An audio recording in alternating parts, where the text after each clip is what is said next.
Welcome to this edition of Takeaway Tuesday, where today we're going to be talking about maximizing the amount of information you can gain during a forensic interview. There are a wide variety of factors which can affect a child's ability to share information with us regarding allegations of abuse, neglect, or witnessing. A well-conducted interview may make the difference between a child being protected or not. According to Michael Lamb, an international expert on investigative interviewing, findings concerning individual differences in children's responses underscore the need for interviewers to adhere to best practice guidelines. Interviewing protocols utilized in the United States and across the globe are based on research, and there is international consensus on their use. While there are differences between the protocol, there are also many similarities, and especially when it comes to the stages of the interview. Rapport building, interview instructions, narrative practice, also known as episodic memory training, and a funnel transition to the substantive stage of the interview. A good interviewer is one who utilizes a wide variety of narrative encouraging questions to assist or scaffold the questions so that the child can provide us with the maximum amount of information. Let's review what are the different types of questions and how you and I can utilize these different question types to gather information needed to protect the child. Narrative encouraging questions are where we want to be the majority of the interview, especially if we want our interview to be child-led. So we're looking at, I guess our first category is narrative invitations. And a narrative invitation is taking a piece of information that a child has given us and then requesting more information.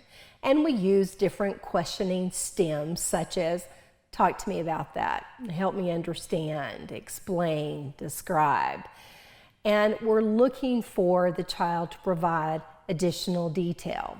The use of narrative invitations assists the child in, it maximizes their credibility. It also gives us more information, and that information is more reliable, more accurate. It also allows us to gather more temporal information during the forensic interview. So this is where we truly want to spend quite a bit of time in the interview, is with narrative invitations. There is a former Takeaway Tuesday regarding different questioning stems. So I would encourage you to go back, look at that in its entirety, and it will help you to adjust and add to your interview so that you can move away from just the tell me about. From narrative invitations, the breadth and the depth, then we have to look at cued recall, or what I call the WH questions: the who, the what, the where, the how, and, if developmentally appropriate, the when. You will never get through a forensic interview without having to utilize some specific WH questions.